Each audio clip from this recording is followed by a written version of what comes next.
Nah, pasal apa yang kita nak sibuk nak pikul dosa kan? Orang yang pikul dosa orang ni adalah orang yang melakukan beberapa maksiat. Yang pertama, menzalimi manusia, pikul dosa kan.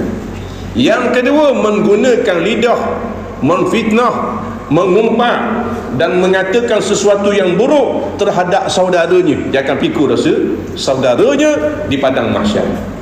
Orang yang membunuh, orang yang memukul, ni jelas sebut di dalam hadis-hadis yang sahih. Akhirat kaki dipanggil, kemudian dihitung, kemudian dia ni rupa-rupa ada buat dosa kepada saudaranya di dunia itu.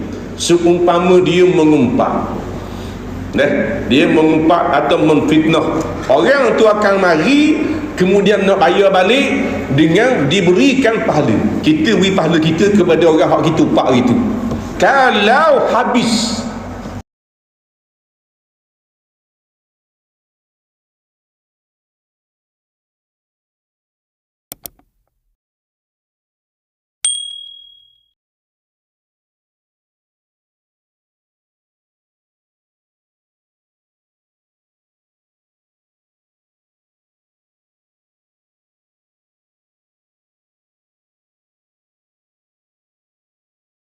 yang kita buat zalim ni ramai, maka bagaimana nak melepaskan diri daripada azab neraka sekiranya dosa kita banyak dah, kemudian pikul pula dosa orang lain. Nak ucap satu-satu ucapan, fikir banyak kali ya. Ni benda ni aku kata ni, aku buat benda-benda ni, Tuhan marah ni, benda ni benda haram ni. Tu baru orang bijak.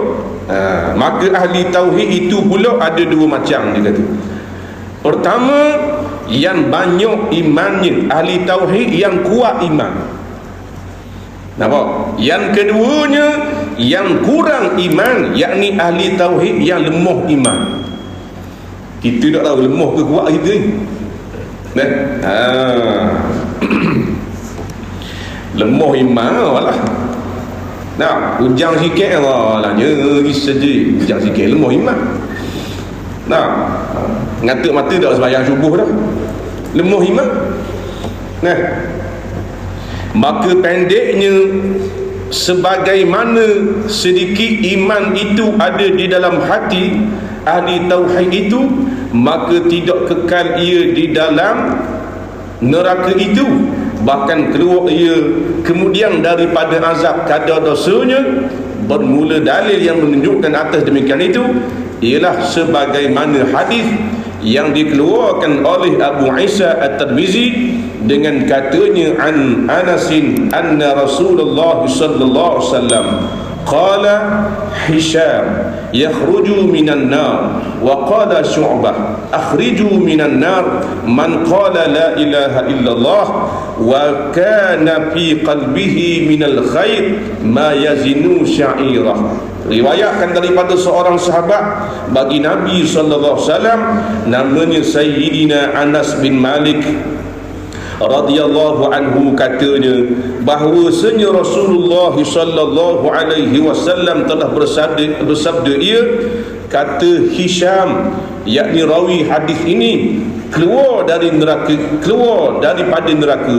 Dan kata Syu'bah, rawi hadis ini juga, telah berfirman Tuhan kepada malaikat-malaikatnya, keluarkan oleh sekalian kamu daripada neraka itu akan siapa yang mengucap ia tiada Tuhan yang mustahak disembah dipertuhan melainkan Allah, padahal ada dalam hati seorang itu daripada kebajikan, yakni imannya boleh barang kadar ditimbang sebiji syair.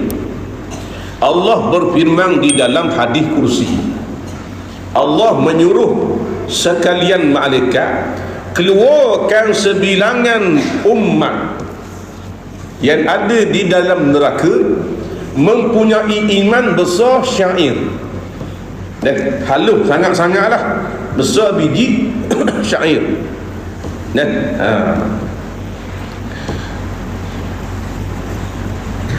Akhriju minan nar man qala la ilaha illallah wa ma kana fi qalbihi minal khair ma yazinu burrah.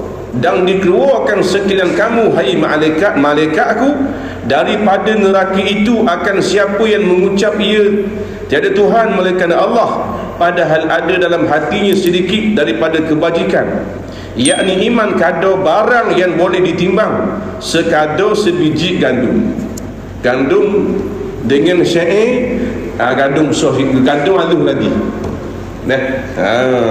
Syair jenis hak toko-toko, gandum dia lebih perhalusi lagi. Akhriju minan nar man qala la ilaha illallah wa kana fi qalbihi minal khair dzarrah wa qala Syu'bah ma yazinu zurrah mukhaffafah.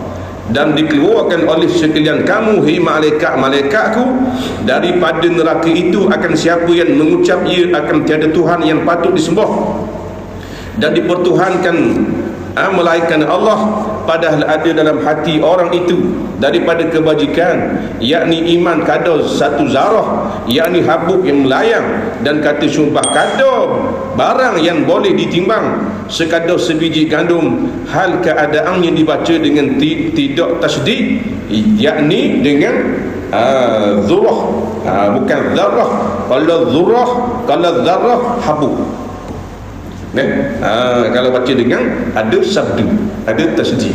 Kalau baca dengan zurah, mana gandum, mana kohwaluh. Wa keluahi malaikat-malaikatku, mana-mana manusia yang dalam hati dia ada iman walaupun besar gandum, besar syair. Awak keluar, malaikat pun awak keluar. Bila awak keluar habis dah, Allah pun suruh lagi malaikat, hei malaikat, mungkin masuk lagi dalam neraka, kemudian buat keluar sekalian daripada hamba-Ku yang ada iman halus pada gandum, halus pada tu. Maka malaikat pun buat keluar sekalian manusia yang ada iman kecil.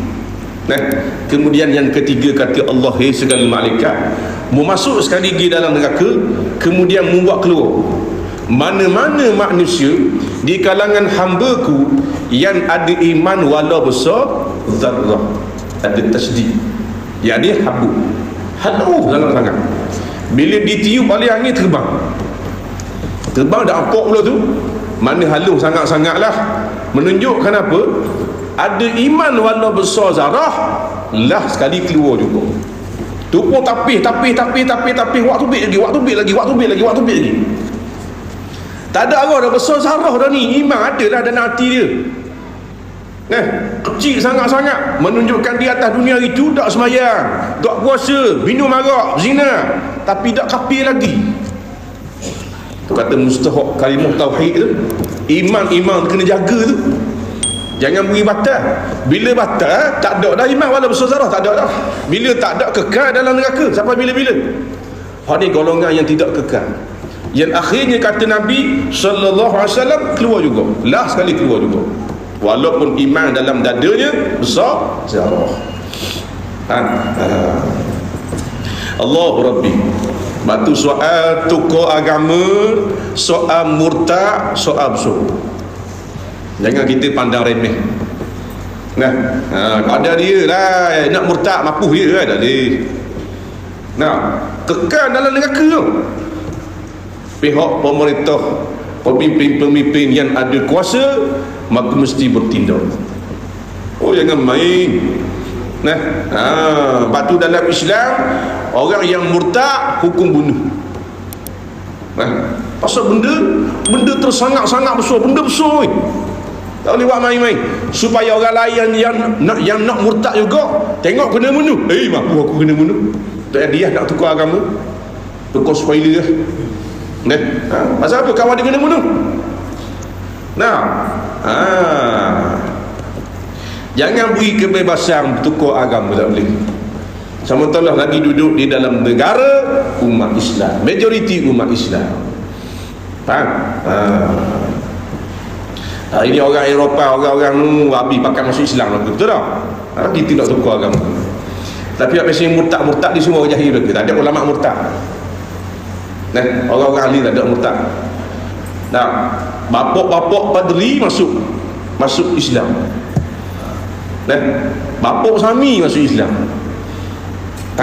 Tapi tak ada bapak ulama masuk Kristian ada. Allah Subhanahu wa taala jaga. Hak masuk Kristian, hak jadi murtad, semua hak jahil-jahil saja. Hak berhajat pada dunia, berhajat kepada pitih, tukar agama. Kita minta berlindung daripada Allah Subhanahu wa taala daripada tergolong di kalangan golongan-golongan yang tercabut akan imannya, wal iyaz billah. Kata Abu Aisyah At-Tirmizi pada bab ini ada riwayat daripada Jabir bin Abdullah dan Abi Sa'id Al-Khudri, Imran bin Husain radhiyallahu anhum ajma'in. Katanya lagi bermula ini hadis hasan lagi sahih, masalah 76. Wallahu subhanahu wa ta'ala a'lam.